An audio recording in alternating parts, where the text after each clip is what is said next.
दरसगाह में दाखिल हुआ जो बड़े गुस्से की हालत में था।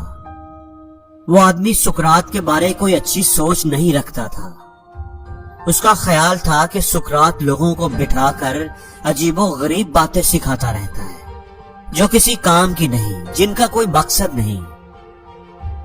बेसिकली वो आदमी एक बिजनेसमैन था और उसके बच्चे सुकरात से बड़े मुतासिर थे और उसके पास तालीम हासिल करने के लिए आया करते थे।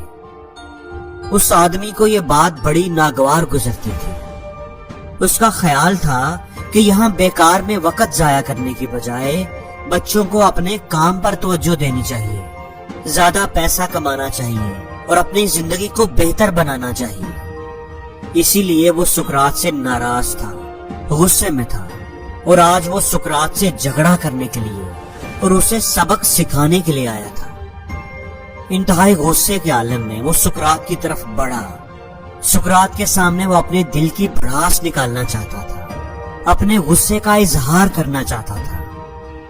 लेकिन जैसे ही वो सुकरात के करीब पहुंचा, एकदम जैसे उसका जहन खाली हो गया। उसके जहन से अल्फाज जैसे गायब हो गए। उसे समझ नहीं आ रही थी कि वो क्या बोले, अपने गुस्से का, जज्बात का इजहार कैसे करे। फिर एकदम पता नहीं क्या हुआ, उसने गुस्से से सुकरात के मुंह पर थूक दिया। जवाब में कुछ भी बोले बगैर सुकरात मुस्कुराया और रुमाल से अपना मुंह साफ कर लिया। ये सब देखकर सुकरात के शागिर्द गुस्से में आ गए। उस आदमी को उसकी बदतमीजी का मजा चखाना चाहते थे, लेकिन सुकरात ने उन्हें कुछ भी कहने या करने से रोक दिया।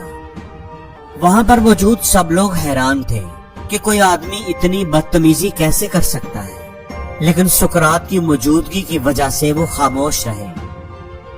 उस आदमी ने जब नोट किया कि उसकी हरकत का सुकरात पर कोई असर नहीं हुआ, बल्कि वो तो उल्टा मुस्कुरा रहा है और न ही वहां पर मौजूद किसी और आदमी ने रिएक्ट किया है, तो वो चुपचाप वहां से चला गया। घर पहुंचने के बाद भी सुकरात का मुस्कुराता हुआ चेहरा बार बार उसके सामने आ रहा था। जिंदगी में पहली बार वो किसी ऐसे आदमी से मिला था जो इतनी बदतमीजी के जवाब में भी मुस्कुराया था। उसे अब अपनी इस हरकत पर अफसोस हो रहा था। सारी रात वो जागता रहा, करवटें बदलता रहा। उसकी तो जैसे दुनिया बदल गई थी। अगले दिन वो उठा और सीधा सुकरात की दरसगाह पहुंच गया। सुकरात के पांव में गिरकर उससे माफी मांगने लगा। मेहरबानी करके मुझे माफ कर दे, मैं अपने रवैये पर बहुत शर्मिंदा हूँ। मैं नहीं जानता था कि मैं क्या कर रहा हूँ, मुझे माफ कर दे।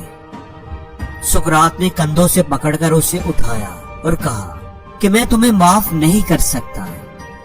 वहां पर मौजूद सब लोग, हत्ता कि सुकरात के शागिर्द भी ये सुनकर हैरान रह गए। उन्होंने तो सारी जिंदगी सुकरात को नरम मजाज, लोगों का हमदर्द, उनका ख्याल रखने वाला ही देखा था। सुकरात ने कभी किसी की बात पर गुस्सा नहीं किया था और अब सुकरात उस आदमी को क्यों कह रहा है कि मैं तुम्हें माफ नहीं कर सकता।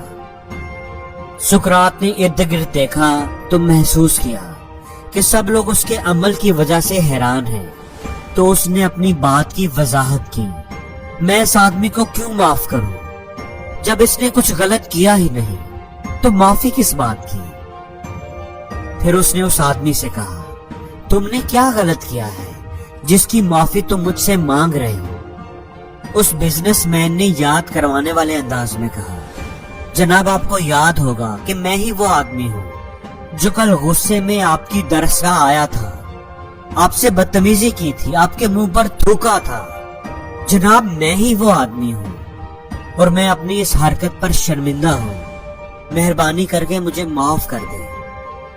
सुकरात ने मुस्कुराते हुए कहा, कल जो आदमी यहाँ आया था वो अब यहाँ हमारे दरमियान मौजूद नहीं है। वो तुम तो हरगिज नहीं हो।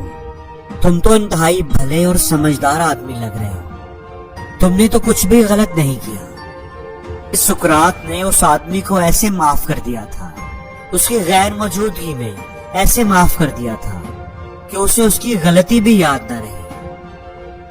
दोस्तों, जिंदगी में हम माफ करना कब सीखेंगे? कब हम किसी को सच्चे दिल से ऐसे माफ करेंगे कि हमें उसकी गलती याद ही न रहे।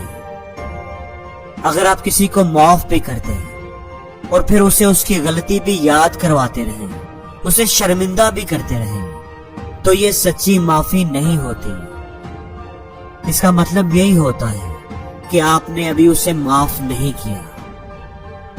दोस्तों, सबसे अच्छी बात तो ये होती है कि किसी को माफ करने के लिए उसके माफी मांगने का इंतजार भी ना करें। उसको बताए बगैर उसकी गैर मौजूदगी में उसके गलत रवैये को ऐसे माफ कर दें कि उसकी गलती, उसका गलत रवैया आपको याद ही ना रहे।